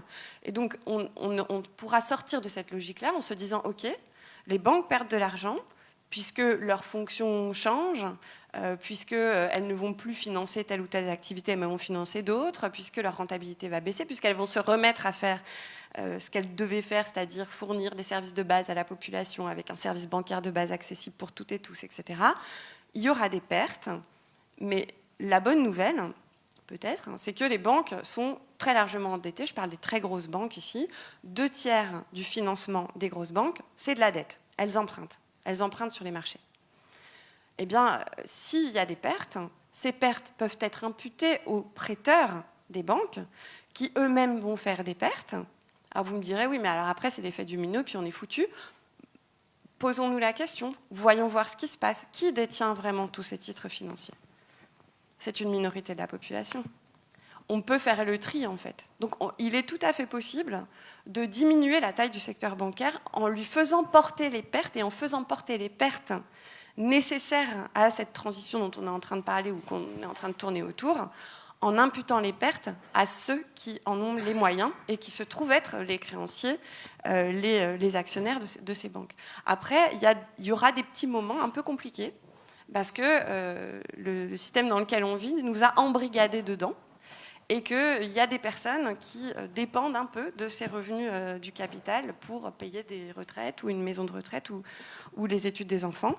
Mais ce n'est pas non plus une grosse partie de la population. Donc voilà, sérieusement, c'est une des pistes les plus intéressantes, je pense, qu'on ait à notre disposition aujourd'hui. Merci Aline pour cette réponse. Peut-être en quelques mots, la réponse donc à la deuxième question qui s'adressait à cette zone d'ombre d'analyse des projets de financement par des ONG voilà, dans des pays en développement. Je ne sais pas lequel des trois est le plus à même à répondre à cette question. Peut-être André qui n'a pas encore pris la parole. Brièvement pour prendre les questions suivantes puisqu'il est déjà 15h30. Merci. Ouais. Donc je voudrais réagir sur les réactions précédentes. Effectivement, par rapport au secteur financier, la notion de don monétaire entre en flagrante contradiction avec le fonctionnement actuel. C'est tout à fait clair. C'est pas du tout la même logique. C'est pour ça qu'en fait, je veux l'introduire comme quelque chose de complémentaire, pas comme quelque chose qui viendrait à la place de. Je ne pense pas qu'on puisse faire évoluer le monde par des révolutions sanglantes, etc. Ce n'est pas du tout mon souci. Je veux obtenir, moi, un résultat tangible sur des projets de transition écologique, et donc je pense qu'on peut les financer de cette façon-là. Maintenant, effectivement, par rapport au secteur bancaire, les effets de levier du secteur bancaire vont être fortement diminués. C'est ce que M. Coleman disait par rapport à la théorie d'Irving Fisher. Ici, dans le cas que je présente, on n'est pas du tout à une nationalisation de la monnaie. On est à une co-création de la monnaie par l'autorité publique et par le secteur bancaire dans des proportions qui seront différentes.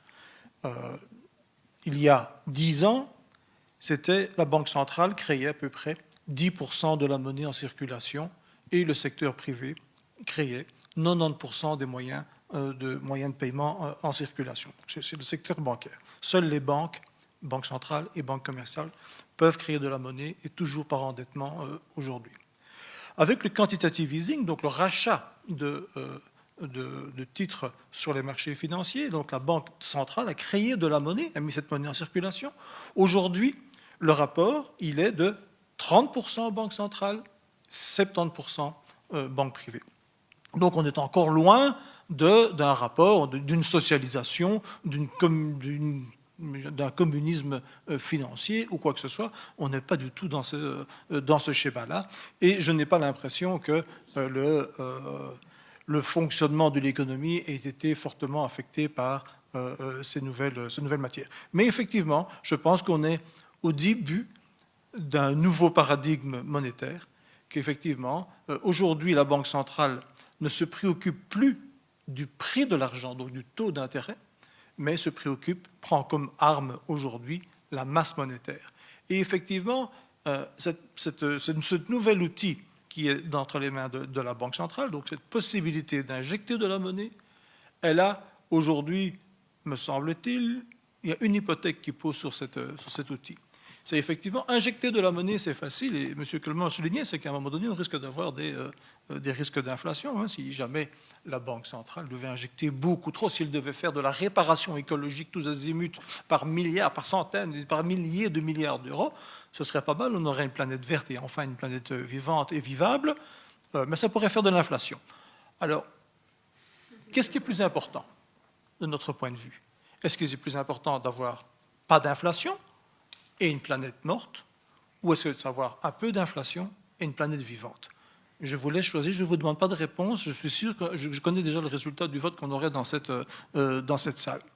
Mais effectivement, du point de vue de la gestion de la Banque centrale, il y a un inconvénient, c'est qu'effectivement, la masse monétaire en circulation qui est injectée doit pouvoir être reprise à certains moments. Et il existe des outils pour reprendre cette masse monétaire. Cet outil, c'est l'obligation de constitution de réserves par les banques, de réserves obligatoires. Les banques la Banque centrale a l'obligation, enfin, a la possibilité de dire aux banques qui auraient trop de monnaie en stock, de dire, bah, écoutez, veuillez déposer cette monnaie chez moi, il y a trop d'argent en circulation. C'est un premier outil qui est prévu par la législation aujourd'hui et qui n'est jamais utilisé. Non, il n'est pas utilisé à l'heure actuelle. Un deuxième outil, ce serait simplement que la Banque centrale fasse un emprunt auprès du public, et dire simplement, il y a trop d'argent en circulation, moi, Banque centrale, je vous propose un emprunt, je vous emprunte votre monnaie et je vous rémunère au taux d'inflation. Ce serait un outil d'épargne populaire qui serait absolument non risqué, qui serait bien meilleur que n'importe quel outil sans risque que vous avez aujourd'hui, parce qu'en fait, y a-t-il meilleur, je dirais, débiteur que la Banque centrale? Mais non, évidemment, le risque de faillite est égal à 0. Et donc là, on peut créer des outils de gestion de la masse monétaire. Ces outils n'existent pas encore, ne sont pas encore bien développés, parce qu'en fait, cette culture de la gestion de la masse monétaire est occupée à se développer, mais je pense qu'on va y aller. Et donc là, je pense qu'on pourrait régler ce problème. Et effectivement, dans ces domaines-là, la concertation entre les différentes parties prenantes, que ce soit la Banque centrale, les États, et le secteur financier et le secteur privé, je pense que ça fait partie de l'ADN des Belges, ça fait partie de l'ADN des Européens, et je pense qu'on peut trouver des solutions qui satisfassent tout le monde. Ça risque de ressembler évidemment à la constitution d'un gouvernement belge, ça risque de prendre du temps, c'est d'être difficile, mais bon, espérons qu'on y arrive. Si vous voulez applaudir, allez-y. Oui, juste une petite précision avant de prendre ces trois questions. Donc, j'ai l'impression qu'un des thèmes et un des sujets qui revient souvent, c'est de dire les banques centrales injectent des liquidités, mais un des problèmes, c'est que ces liquidités se trouvent piégées sur les marchés financiers, dans les banques, et donc finalement ne desservent pas l'économie. Donc, peut-être, en tout cas, cette question pose question, voilà. Une petite précision, c'est ça, la Banque centrale, en fait, n'est pas autorisée à financer directement les États. Donc, comment font les États lorsqu'ils sont endettés? Eh bien, ils émettent des obligations souveraines qui sont ensuite rachetées par les banques commerciales. Et alors, comme les banques commerciales sont celles qui ont un compte chez la Banque centrale rachète massivement ces actifs. C'est ça que l'on appelle donc injecter des liquidités. Et donc la logique de la Banque centrale, c'est de se dire, en échange de l'achat de ces actifs, elle paye les banques commerciales, ce qu'on appelle en monnaie centrale. Et donc, pour équilibrer leur bilan, les banques pourront en fait octroyer plus de crédits, puisqu'elles auront plus de réserves pour le faire. Et donc, en octroyant plus de crédit, comme on l'a dit, la monnaie est créée par le crédit, alors on relancerait un petit peu la croissance économique. En tout cas, c'est la logique qu'il y a derrière. Maintenant, pour les questions, il y avait donc monsieur avec le suite du Hard Rock en premier, et il me semble qu'il y avait 2 autres mains levées.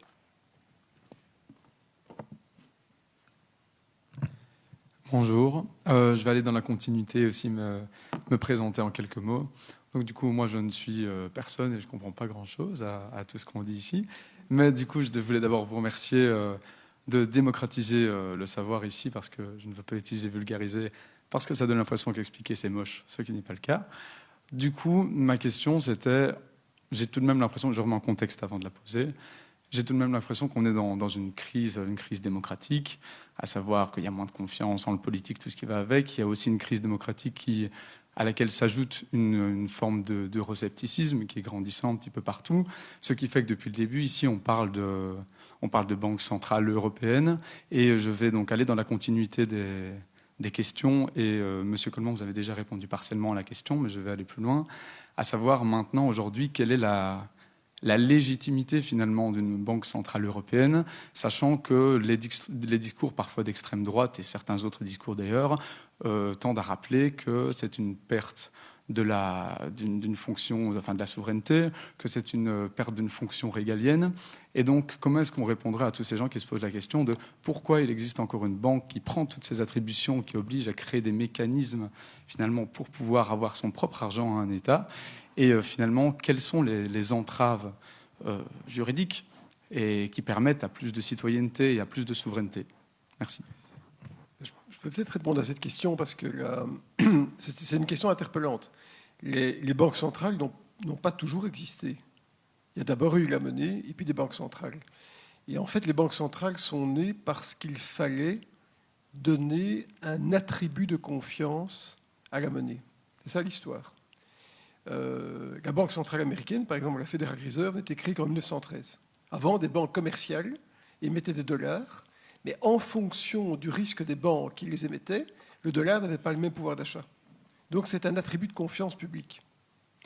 Et parfois, pour être sûr, on met un peu de divinité. On met « in God we trust » sur les billets américains pour se convaincre que tout ça relève du divin.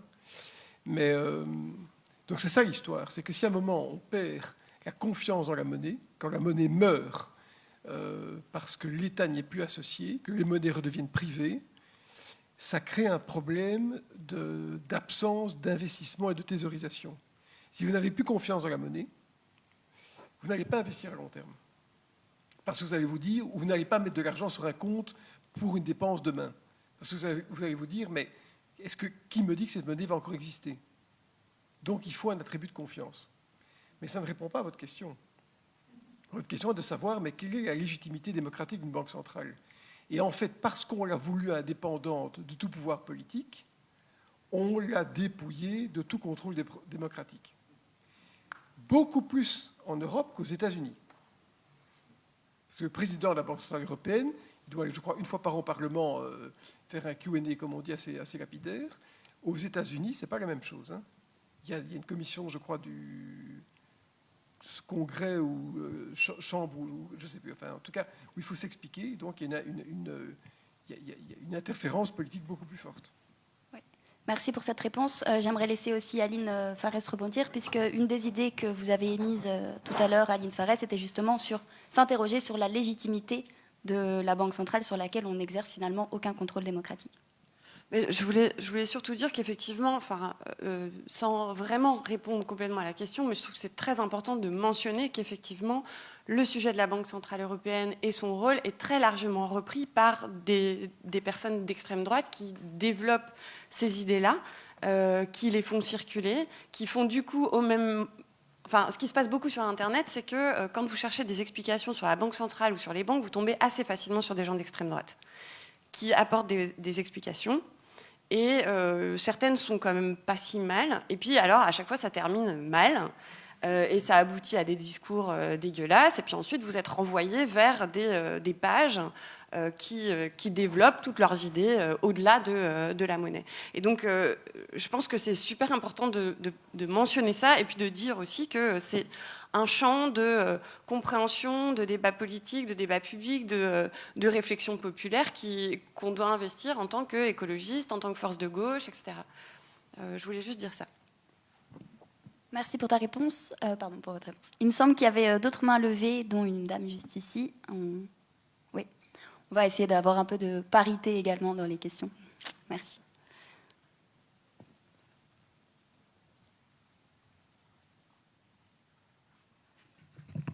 Bonjour à toutes et tous, merci pour vos interventions. Donc moi, je suis conseillère politique de Barbara Tract, qui est secrétaire d'État en région bruxelloise à l'économie, à la transition économique, pour être plus précis. Et je m'interrogeais sur les monnaies complémentaires, parce qu'on n'en a pas parlé.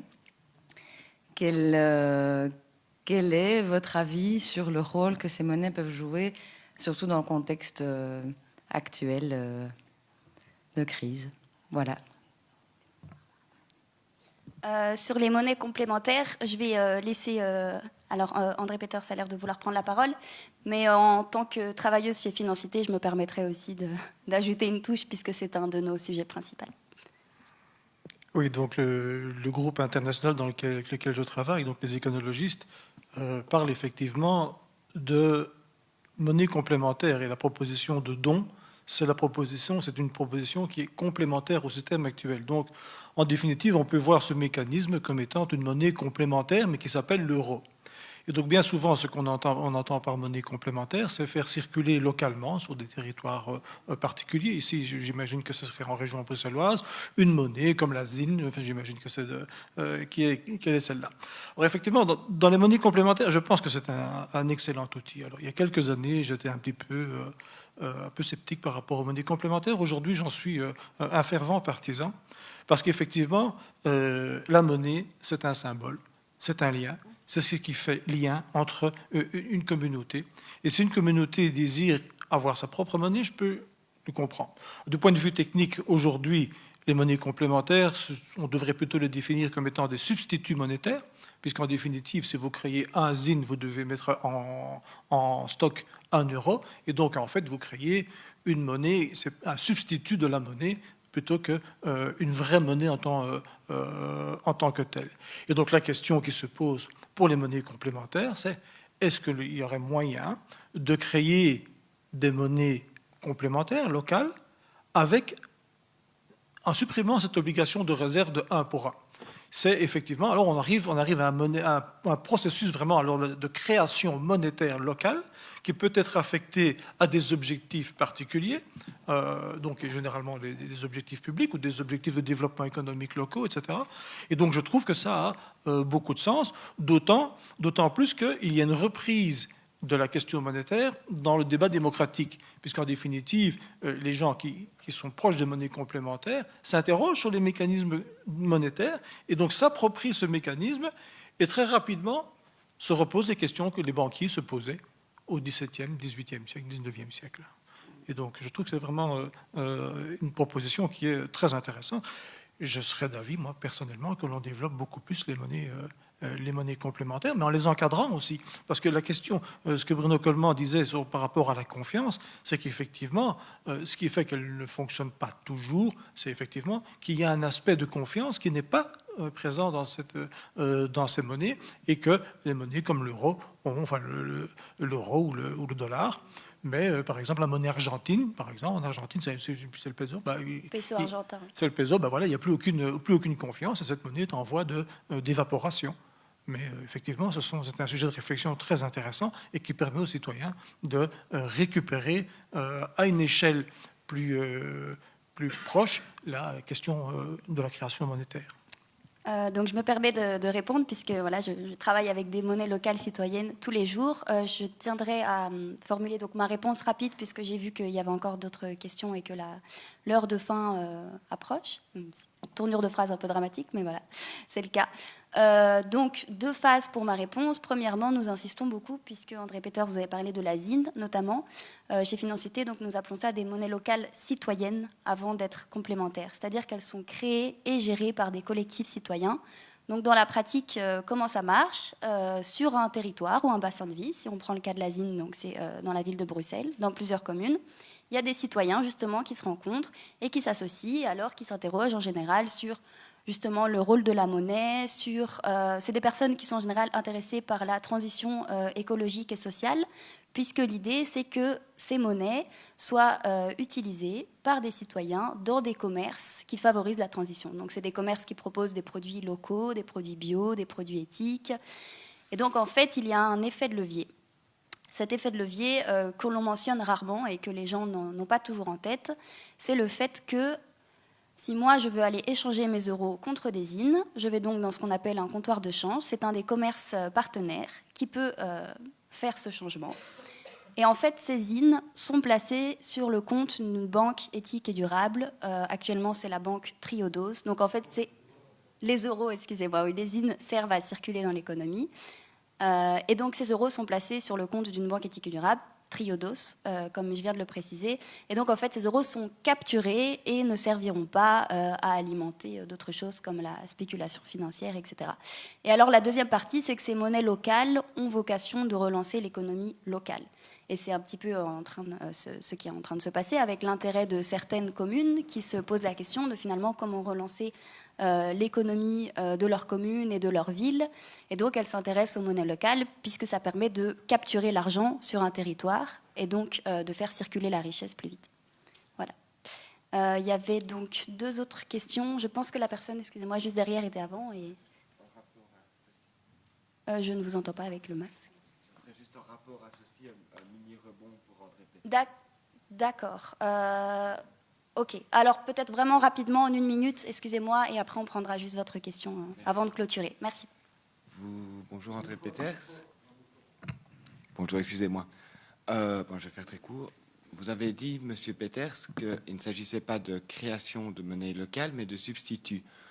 Or, Madame Tétart, ici, nous dit que contre un ZIN, 1 euro sera immobilisé chez Triodos. Donc on a un ZIN qui va circuler, et 1 euro qui circulera chez Triodos aussi, donc qui va servir des 2 côtés. Est-ce qu'on ne peut pas de nouveau parler de création de monnaie? Merci. Oui, dans cette échelle-là, oui, effectivement, on peut parler de création de monnaie dans cette échelle-là, qui est, voilà. C'est une... Remarque très pertinente. Donc, on va prendre l'autre question, et merci pour la rapidité. Bonsoir à tous et toutes. Merci aussi pour les interventions. Donc, je m'appelle Jérémy, je milite au CADTM. J'aurais peut-être dû essayer de le faire plus tôt, mais j'ai pas réussi. Pour juste définir des 4 concepts de dette qui ne sont pas des catégories qui s'excluent entre elles, mais juste des mots qui veulent dire des choses différentes, dont la dette illégitime avec laquelle je terminerai. Il y a d'abord la dette insoutenable qu'on conçoit plutôt comme une dette qu'il faudrait arrêter de payer à un moment où ce paiement empêche de rencontrer les besoins fondamentaux de la population. On a pu le faire pour certains pays à certaines époques. On aurait dû le faire avec la Grèce, je pense. Il y a ce qu'on appelle la dette illégale, qui est alors là un concept assez simple. Un exemple, c'est la Norvège qui, en 2005, a audité une partie des créances qu'elle avait faites à d'autres pays, comme Équateur, Sierra Leone, Pérou, et qui s'est rencontré que dans les contrats qui étaient conditionnés à ces prêts, il y avait des achats de matériel norvégien qui étaient illégaux. C'est assez simple. À ce moment-là, la loi elle dit que ce n'est pas légal, donc on peut envisager d'annuler cette dette. Il y a la dette odieuse, qui, elle, est beaucoup plus reconnue en droit international que la dette illégitime. Et elle est utilisée pour les exemples que Aline a donnés, quand la dette a été utilisée contre la population. Donc pas seulement, pas dans l'intérêt de tout le monde, mais directement contre. Exemple typique, le financement de dictatures. Voilà, même s'il y a eu très peu d'annulations de ce type-là, il y en a eu. Et la dette illégitime, du coup, c'est un concept qui est beaucoup plus vaste, selon moi, et qui est plus politique que technique. Je vais donner 2-3 exemples. L'idée, c'est de se dire, en effet, est-ce que cette dette-là a été utilisée pour l'ensemble, l'intérêt de l'ensemble de la population ou pas? Et donc, on peut se demander à qui on a emprunté, est-ce que c'était nécessaire, est-ce qu'il y avait d'autres options, à quel prix on a emprunté et à quoi a servi l'argent. Et donc, dans des exemples, la ville de Liège, par exemple, qui à un certain moment a payé des taux d'intérêt de plus de 10%, certaines personnes diront ça pourrait ou ça aurait dû être considéré comme une dette illégitime, et d'autres qui diront non, c'était tout à fait légitime parce qu'on n'avait pas d'autre choix. Une dette d'hôpital, certaines personnes diront les emprunts ont été utilisés pour financer du matériel high-tech dont on n'avait pas besoin, et d'autres diront si, c'est une dette légitime parce qu'on avait besoin de ce matériel. Et peut-être, je voulais utiliser un autre exemple que j'ai perdu, c'est pas grave, on s'en fout. Mais donc ce truc de dette légitime, illégitime, pour moi, c'est pas un concept technique et encore moins scientifique, c'est un concept politique qui doit être débattu au cas par cas et qui ne l'est pas. Enfin, la plupart du temps, c'est ça la proposition en fait de faire des audits, c'est juste de dire qu'il faut débattre d'où vient l'argent, à quoi il a servi, et pas de dire que X% sera nécessairement légitime ou illégitime aux yeux de la science. Non, c'est un concept et un débat qui est politique. Voilà. Merci. Étant donné que le débat va devoir se clôturer, puisque à 16h nous devons être sortis, je vais me permettre d'essayer de synthétiser un petit peu tout ce qui a été dit, même si c'est un défi. Mais en tout cas, il y a plein d'idées intéressantes qui ont été portées. Donc je rappelle que la question principale du débat, c'était vraiment comment peut-on tourner l'arme monétaire au profit du bien commun, de l'intérêt général, de la transition écologique, plutôt qu'au profit de la finance. Et donc, pour faire ceci, nous avons eu plusieurs pistes de réponse. La théorie d'André Peters sur le don monétaire. Donc, si je comprends bien, il s'agit de créer une monnaie permanente que les banques centrales pourraient financer directement les institutions publiques ainsi que les États, avec une condition, c'est-à-dire avec la condition que ce soit pour financer la transition écologique et pour que ce soit pour de l'investissement dans le bien commun.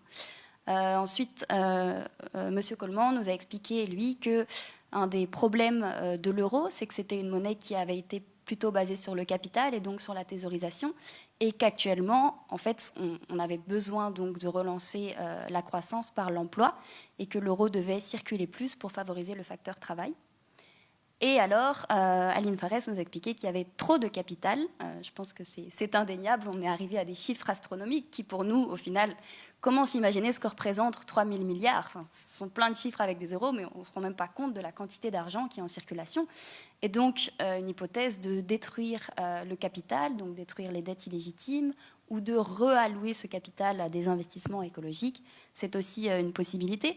On voit dans les interventions du public, donc certaines sur les alternatives monétaires, comme les monnaies complémentaires, monnaies locales citoyennes complémentaires actuellement, ou alors la question de la démocratie et de la légitimité.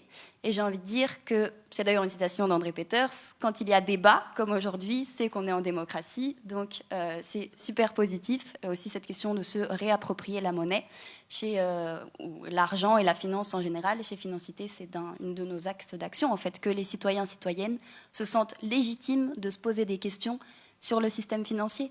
C'est d'ailleurs assez intéressant, puisque dès qu'on est en animation avec des citoyens, la première chose que les gens disent, en fait, et vous l'avez même fait certains d'entre vous en posant une question, c'est « je tiens à dire, je ne suis pas spécialiste » ou « je ne suis pas expert, je n'y connais rien en finance », alors qu'on entend plein de gens débattre sur les réchauffements climatiques ou maintenant sur le coronavirus, et ils ne sont pas virologues ni climatologues pour autant. Donc il faut vraiment qu'on apprenne à s'approprier l'économie et la finance. On utilise tous de la monnaie tous les jours, on va chercher de l'argent à la banque, on demande des crédits pour des crédits hypothécaires. Donc voilà, c'est des questions qui nous concernent, et j'insiste là-dessus, qu'il faut vraiment démocratiser plutôt que vulgariser, comme vous l'avez dit tout à l'heure. Maintenant, c'est vrai que ce système de dette dans lequel nous sommes face à une problématique finalement un petit peu sans fin, on en a l'impression, puisque la règle, en tout cas en Europe, c'est que les pays ne peuvent pas s'endetter à plus de 60% de leur PIB, ce qui est actuellement presque impossible puisqu'ils sont déjà endettés et qu'ils doivent investir massivement dans deux choses, dans la reconstruction post-épidémique et dans la transition écologique. Donc il faut dans tous les cas poser cette question de dette qui entraîne en plus une rigueur et une austérité budgétaire. C'est ce qui s'est passé avec la Grèce. Maintenant, il y a aussi la question un petit peu idéologique de se dire, et maintenant, si on disait qu'être endetté, c'est pas grave, et que de toute façon, annulons toutes ces dettes, alors les pays qui sont en austérité et en rigueur budgétaire depuis des années et qui ont dû faire plein de coupes sociales, je pense que ça serait un petit peu douloureux d'entendre ça, même si je pense aussi que c'est nécessaire. Donc voilà, ce n'est pas un sujet facile, mais j'espère qu'il y aura des mesures qui seront prises autant par les gouvernements qui seront à la hauteur de la transition écologique et surtout des aides sociales, puisque les inégalités sociales aussi ne font que se creuser. Et donc nous sommes face à un monde qui a besoin de changements positifs. Voilà. Merci à toutes et à tous pour votre attention, aux intervenants.